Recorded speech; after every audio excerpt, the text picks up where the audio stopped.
अस्सलाम वालेकुम my YouTube family. उम्मीद करदी ਹਾਂ ਤੁਸੀਂ ਠੀਕ ਹੋਵੋਗੇ। ਅਲਹਮਦੁਲਿਲਾ ਅਸੀਂ ਵੀ ਠੀਕ ਹੈਗੇ ਹਾਂ।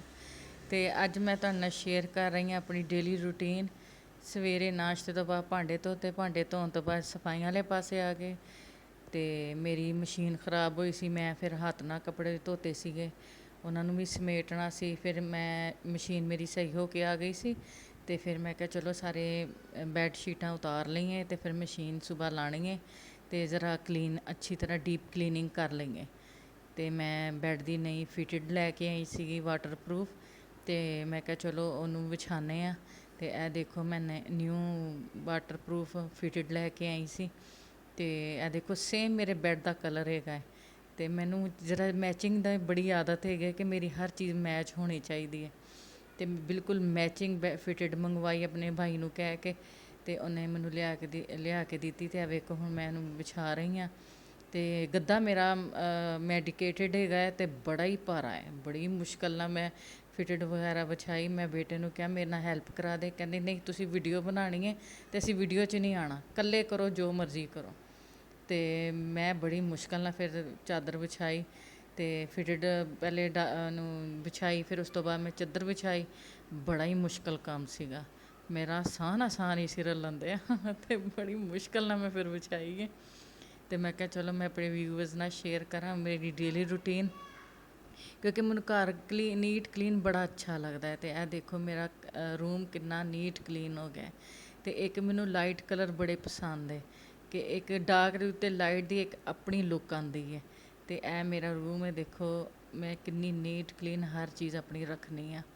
तो पर्दा मैं अगे इसलिए किया है कि बच्चे बाहर टहल रहे थे तो गुस्सा करते हैं कि सानू वीडियो च ना लैके आईओ, ये है वो है। बस मैं बच्चों पिछे हट के मैं अपनी इंजॉयमेंट वास्ते अपनी वीडियो बनानी है। वेखो इन्ने बड़े कपड़े मैं अपने हाथ ना धोते हैं, मेरी उंगलां दुखन लग गई सी मल मल के कपड़े। तो मैं क्या चलो मैं अपनी डेली रूटीन अपने व्यूअर्स नाल शेयर करा। तो देखो मैं किन्ने बड़े कपड़े अपने हत्थां नाल धोते ने, बड़े औखे धोते ने। तो ए हुणी 2 मिनटां दे विच मेरा देखो कमरा क्लीन होंदा है। ये देखो जी। बस औरतां नूं जदों चार्ज होईयां होण ते फटाफट फटाफट ते चटा चट काम करके वेलियां।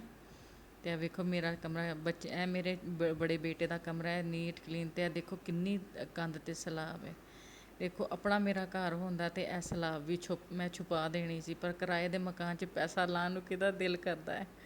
तो शुक्र अलहमदुलिल्लाह भावें किराए दा हैगा पर रीझां नाल सजाने आ।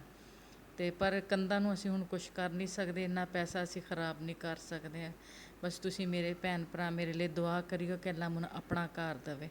तो फिर उस तो बाद मैं ला ली इस्त्री। इस्त्री तो पहला मैं हांडी रोटी की, हांडी मैं पकाई। फिर मैं हांडी तो फारग हो के फिर मैं नाल इस्त्री मैं ला ली। तो मैं क्या चलो नालों नाल फिर कपड़े भी इस्त्री करिए। तो क्योंकि फिर हसबैंड नूं भी ज़रूरत है, बच्चों नूं भी ज़रूरत है कपड़ियां दी। ते मैं फिर फटाफट इस्त्री लाई, कपड़े मैं इस्त्री करने शुरू कर दिते। तो मैं क्या की करना वा हुण, तो काम तो मुकाने आ, मैनूं तो किसी ने करके नहीं देने। बस एक वक्त सी जदों कम्मां वालियां काम करके जांदियां सीगियां, वेलियां बैठियां सी रहिंदे सीगे। ते हुण आपे आदत बन गई है, हुण आदत हो गई काम करन दी। फिर फटाफट मैं दौड़ लाई किचन नाल, मैं फटाफट आटा गुन्निया। तो मैं क्या चलो एक 4-5 रोटियां नाल पका लईआं। हांडी मैं बना ली सी, मैं चिकन ते अरबी पकाई सीगी। तो ए मैं देखो अरबी मैं आटा गुन लिया। मैं क्या फटाफट कोई 5-6 रोटियां पका लईआं। तो बेटे ने मैं क्या तेरी मेहरबानी आ जा मेरी थोड़ी जी वीडियो बना दे, हुण मैं स्टैंड ते कित्थे लांदी फिरां। बेटे ने बस कुछ ना पुछो, मूँह च पता नहीं की कुछ कहंदा रहा मैनूं, ते उन्हें मेरी वीडियो बनाई। तो मैं जल्दी जल्दी ना फिर मैं आटे नूं मुक्की लाई, क्योंकि आटा मैं थोड़ी देर पहले ही भिओ के चली गई सीगी। तो मैं क्या फटाफट जरा चंगी तरह बिसम जाए तो फिर मैं इहदियां रोटियां पकावां। फिर मैं फटाफट आटे नूं समेटिया, आटे नूं समेट के ते चुल्हे दे उत्ते तवा तुवा मैं रख दिता। तो मैं क्या चलो हुण मैं फटाफट थोड़े कपड़े होर इस्त्री कर ला, उसका क्या बिसम जाएगा अच्छी तरह। तो मैं क्या चलो मट्ठी मट्ठी आके ते तवा तू गर्म हो तो मैं आनी तो देखो मैं फिर दौड़ लाई आ, फिर इस्त्री अल फिर मैं गई है। किसी की बुढ़ियाँ की करिए, चारे पासे असी दौड़ लाई होंदी है। तो दुआवां च याद रखियो। ओके, अल्लाह हाफिज़।